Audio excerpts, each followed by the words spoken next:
Where the dickens have we landed for this League Lowdown? A bounty of waterways and pristine architecture. Well, it has to be Scandinavia, but which part? Of course, Denmark.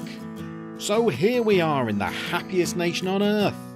And is it any wonder, given that the Danes produce some of the finest amber nectars and most delicious foods? And everyone is snuggled up in their hygge homes. It's no surprise that nobody even bats an eyelid when 98% of their earnings are deducted as income tax. This is a people that have long since exchanged longboats for bicycles, but who still enjoy a harrowing fairy tale that never ends quite like the kids anticipate. And what else would you expect from a country that invented toys that have crippled unsuspecting parents worldwide? But we're here for the football. This is a nation that shocked the footballing continent in 1992 and where some of the world's oldest clubs play. Let's check them out in the League Lowdown Guide to Denmark.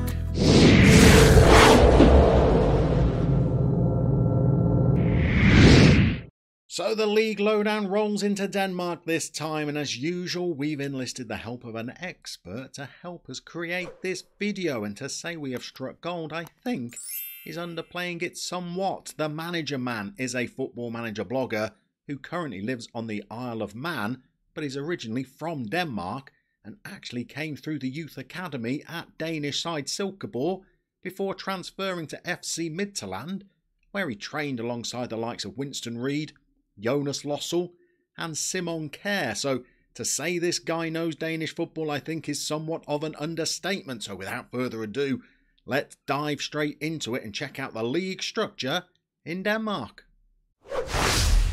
So the league structure in Denmark is refreshingly simple. It's a 12-team top division known as the Superliga, with teams playing each other home and away to create a 22-game season before the league splits in half, with the top 6 playing off for the title and the bottom 6 playing off for 2 relegation spots. In that top 6 championship group, 2 teams can qualify for the Champions League, as well as there being places for the other European competitions as well. The 2 teams that are relegated drop down into Denmark's first division, which has a similar structure with 12 teams in it.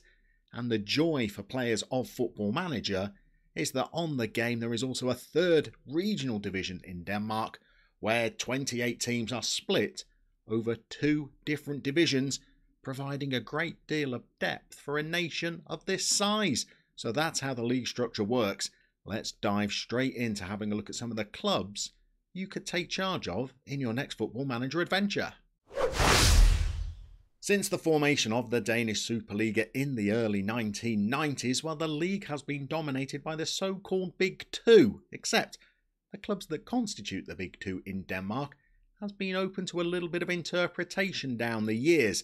The one constant would be FC Copenhagen, the team named after the capital, who are a relatively young club themselves, having only been founded in 1992 following a somewhat controversial merger between 2 of Denmark's most historic clubs. In fact, the merger was so controversial because one of the teams involved in it, KB, were not just the oldest club in Denmark at the time, but the oldest club outside of the UK in continental Europe.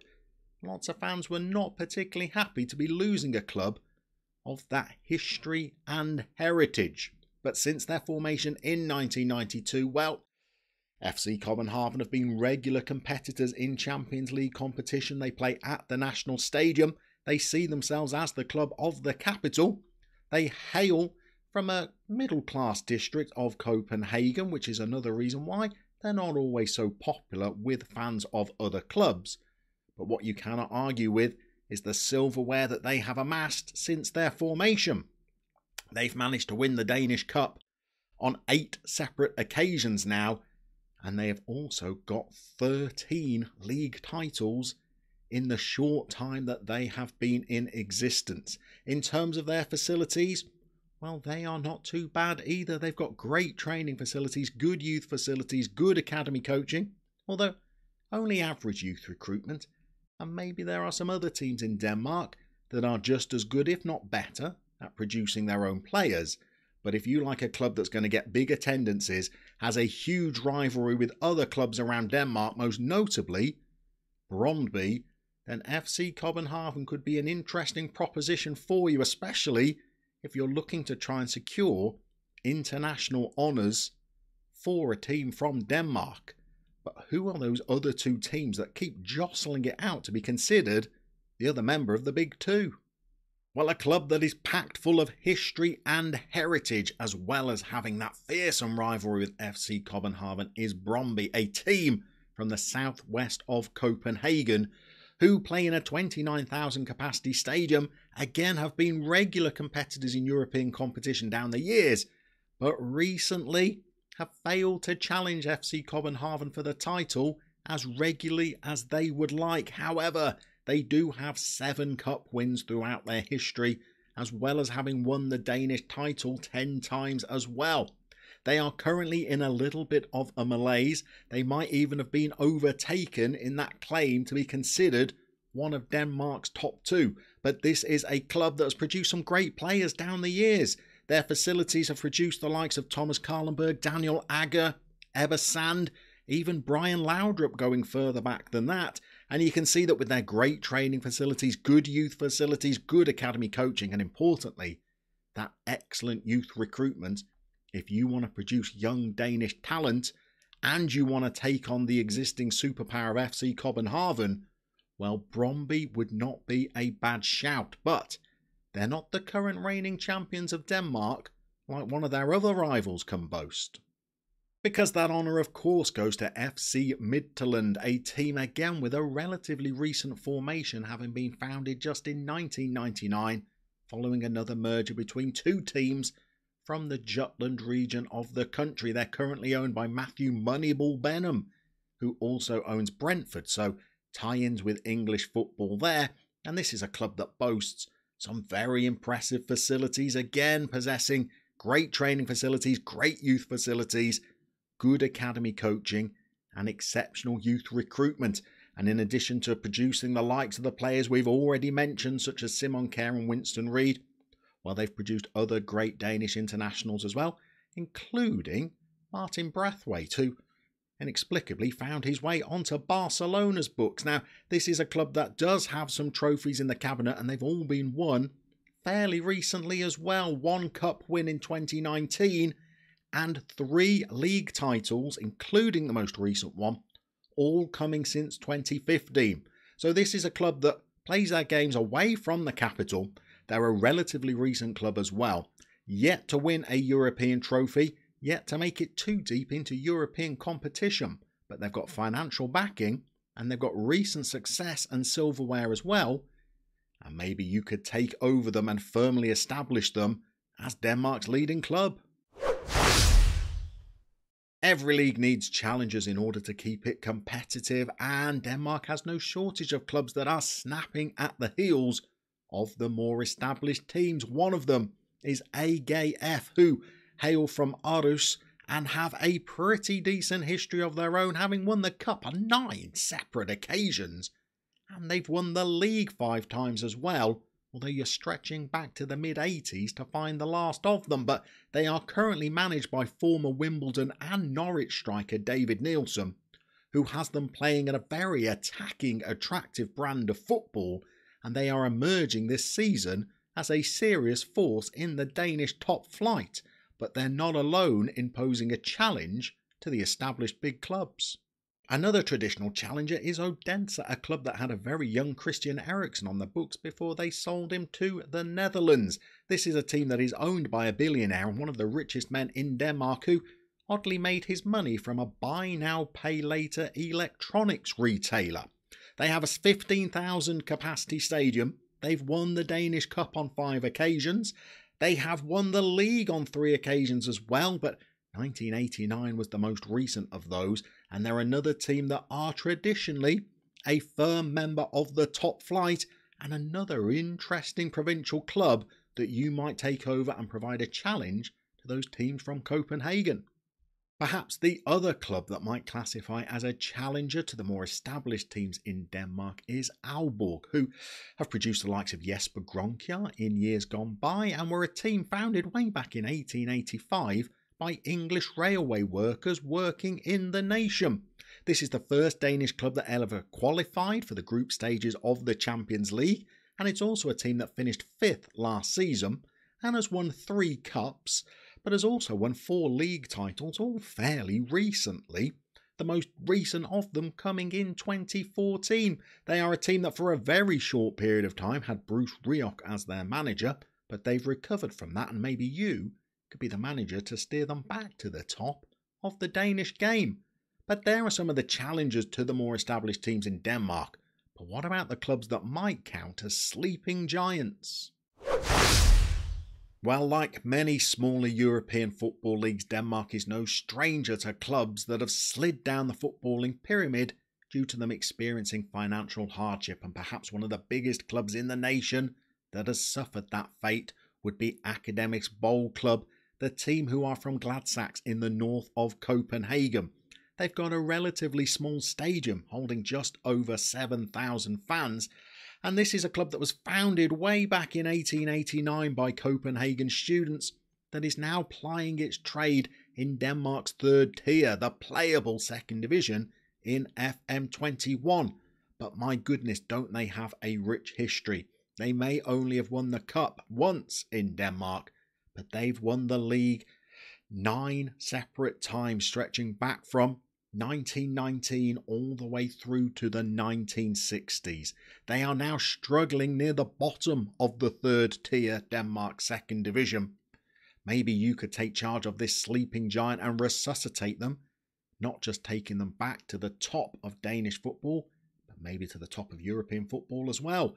But if we look inside Denmark's 3rd tier, there are a couple of other sleeping giants as well.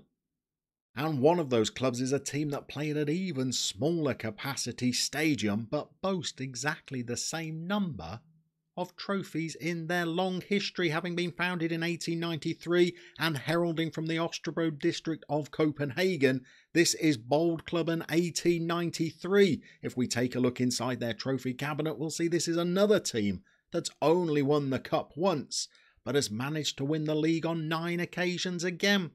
You're going even further back into their history to find the last of them just after the Second World War in 1946, the first coming all the way back in 1916.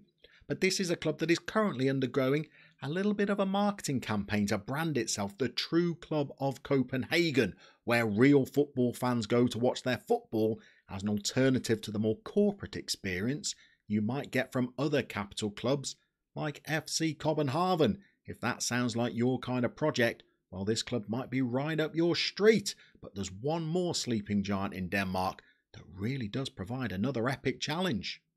And that other sleeping giant is BK Frem, another club that hail from the capital and this time from the same district as Brewery Carlsberg, the brewery that has rescued BK Frem from their latest financial hardship that led them to slip through Denmark's divisions.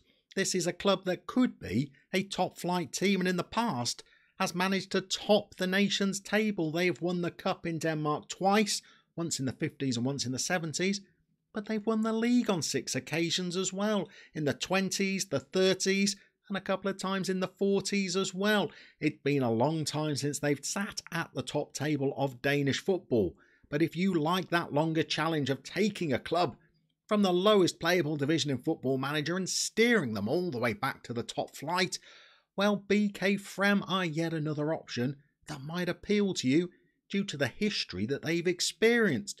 But there's some other wonderful clubs in Denmark that you might make the focus of your next adventure.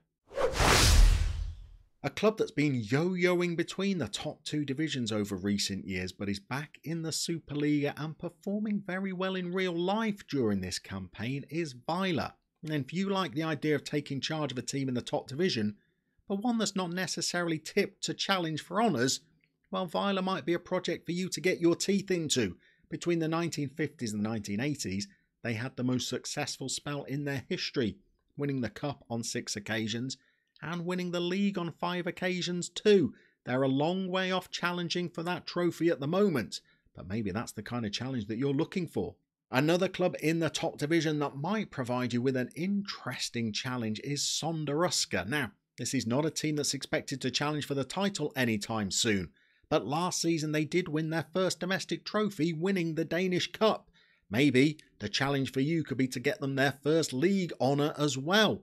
But there's perhaps one more challenge that we could look at in Denmark, again, at one of their more historic clubs. And that club is Silkeborg, who are currently plying their trade in the second tier in Denmark, so providing that halfway challenge between a club already in the top flight and one that's in the lowest playable league in Football Manager. Silkeborg are the club that produced the likes of Kasper Dolberg, former Football Manager darling, and they are the only Danish team that's ever won a European competition, although the competition in question was the 1996 Intertoto Cup, a competition that's now defunct, and to be honest, was never the grandest of competitions anyway. But this is a club that's won the cup once, in 2001, and has won the league as well all the way back in 1994, currently languishing in the second division. Maybe this is the challenge that you're looking for in your Danish Football Manager adventure.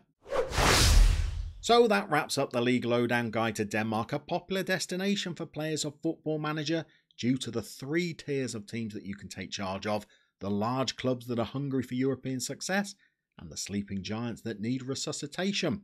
We'll see you very soon for another League Lowdown.